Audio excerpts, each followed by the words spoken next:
La prière du pauvre traverse les nuées. Tant qu'elle n'a pas atteint son but, il demeure inconsolable, il persévère, tant que le Très-Haut n'a pas jeté les yeux sur lui, ni prononcé la sentence en faveur des justes, et rendu justice.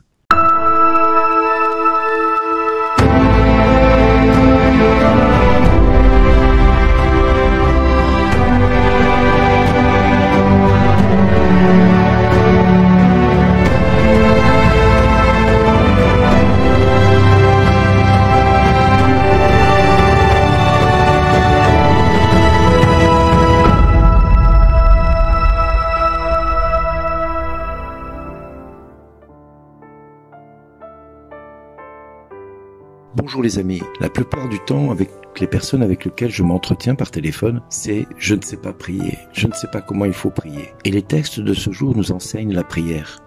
Les textes de ce jour nous enseignent comment nous adresser à Dieu.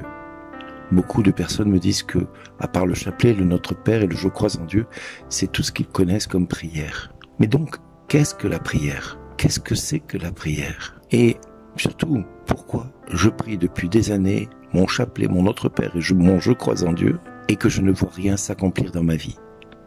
Pourquoi depuis le temps que je prie ces prières, j'ai l'impression que Dieu reste sourd à mes prières, qu'il n'entend pas ce que je dis, qu'il n'écoute pas ce que je dis, qu'il ne prête même pas attention au fait que j'existe, puisque ce que je vis depuis des années, il ne se passe rien. Rien. C'est exactement les propos que j'entends, allez, 90% du temps. Pourquoi quand je prie, je ne vois pas Dieu se pencher vers moi? Ça fait tellement longtemps que je demande à Dieu de m'aider et je n'y arrive pas. Ça fait tellement longtemps que je crie vers lui et lui ne m'écoute pas. Le problème, c'est que nous pensons que la prière doit être une formule magique. Nous imaginons que nous faisons un rituel et qu'avec ce rituel, nous allons décrocher la timbale. Autant dire qu'on peut jouer au loto et on aura le même nombre de chances d'être exaucé par Dieu, parce que Dieu n'est pas dans le rituellement vôtre.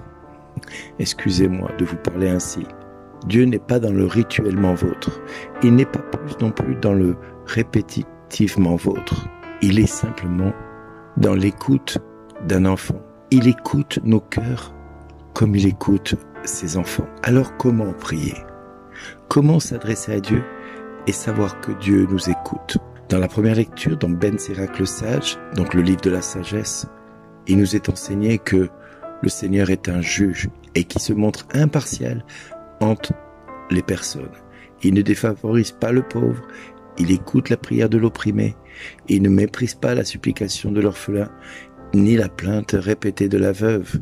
Donc nous voyons que Dieu écoute tout cela. Celui dont le service est agréable à Dieu sera bien accueilli. Sa supplication parviendra jusqu'au ciel. La prière du pauvre traverse les nuées et comme je l'ai dit au début de ces 7 minutes, tant qu'elle n'a pas atteint son but, il demeure inconsolable, ce pauvre. Il persévère tant que le Très-Haut n'a pas jeté sur lui son dévolu, ni prononcé la sentence en faveur des justes et rendu justice. Mais alors pourquoi Dieu n'écoute pas ce que je dis? C'est là que nous nous trompons majoritairement. Un pauvre crie, le Seigneur entend. Je bénirai le Seigneur en tout temps, sa louange sans cesse à mes lèvres. Je me glorifierai dans le Seigneur. Que les pauvres m'entendent et soient en fête. Le Seigneur regarde les justes. Il écoute attentif à leurs cris. Le Seigneur entend ceux qui l'appellent. De toutes leurs angoisses, il les délivre. Il est proche du cœur brisé, il sauve l'esprit abattu, le Seigneur rachètera ses serviteurs. Pas de châtiment pour qui trouve en lui son refuge. Mais alors, Seigneur, je ne comprends pas. Qu'est-ce qui se passe? Pourquoi je ne suis pas exaucé dans toutes mes prières? Et nous découvrons la lettre de Paul à Timothée, qui prie, qui adresse non seulement une présentation de sa personne face à ses juges. Et dit le Seigneur, le juste me la remettra en ce jour-là, et non seulement à moi, mais aussi à tous ceux qui auront désiré avec amour sa manifestation glorieuse. Et il dit, voilà comment ça s'est passé. La première fois que j'ai présenté ma défense, personne ne m'a soutenu. En clair, nous ne pouvons attendre le secours de personne. Tous m'ont abandonné. Que cela ne leur soit pas rendu ni retenu contre eux. Le Seigneur, lui, m'a assisté. Il m'a rempli de force pour que par moi, la proclamation de l'Évangile s'accomplisse jusqu'au bout et que toutes les nations l'entendent. Oui, c'est là que nous commençons à comprendre pourquoi Dieu commence à écouter. J'ai été arraché à la gueule du lion, le Seigneur m'arrachera encore.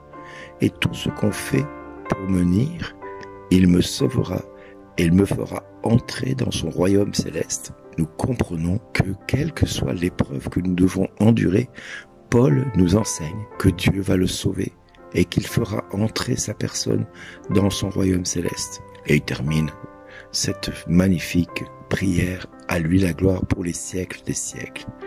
Amen. Il se sait condamné, il se sait abandonné de tous, mais il sait profondément que Dieu prendra soin de lui, quelle que soit la situation.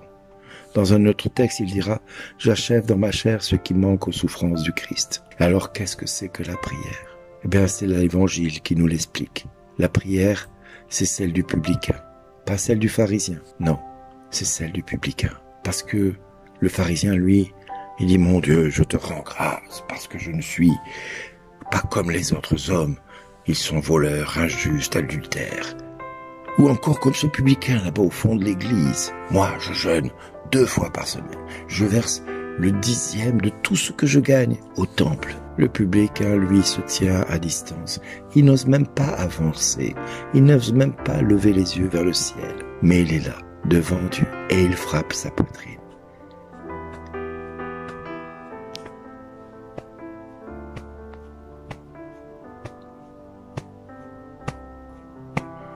Mon Dieu, mon Dieu, mon Dieu, montre-toi favorable au pécheur que je suis. Mon Dieu, montre-toi favorable au pécheur que je suis. Mon Dieu, montre-toi favorable au pécheur que je suis. Voilà la prière du publicain. Et Jésus nous dit, je vous le déclare, quand ce dernier redescendit dans sa maison, c'est lui qui était devenu un homme juste, plutôt que l'autre. En effet, qui s'élève sera abaissé, et qui s'abaisse sera élevé. Toute la réponse est là. Chers amis, adressez à Dieu maintenant votre intention. Quémandez votre salut. Donnez-lui toute votre attention. Dites-lui avec vos mots que vous l'aimez, que vous le chérissez, et suppliez-le de venir vous secourir dans vos faiblesses, dans votre désarroi, dans votre souffrance. Ne croyez pas en une prière magique. Croyez en un Dieu tout-puissant. Même si votre foi est toute petite, vous avez un grand Dieu face à vos tout petits problèmes qui sont pour vous gigantesques. Mais ils sont tout petits, vos problèmes, devant votre grand Dieu. Alors, réjouissez-vous, car il vous a valu un grand sauveur, Jésus le Christ. Amen. Prions pour la France. Seigneur Jésus, aie compassion de la France. Daigne l'étreindre dans ton amour et lui en montrer toute ta tendresse.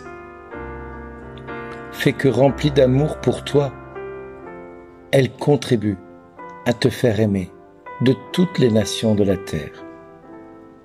Ô amour de Jésus, nous prenons ici l'engagement de te rester fidèle et de travailler d'un cœur ardent à répandre ton règne dans tout l'univers. Amen. Et merci d'exister.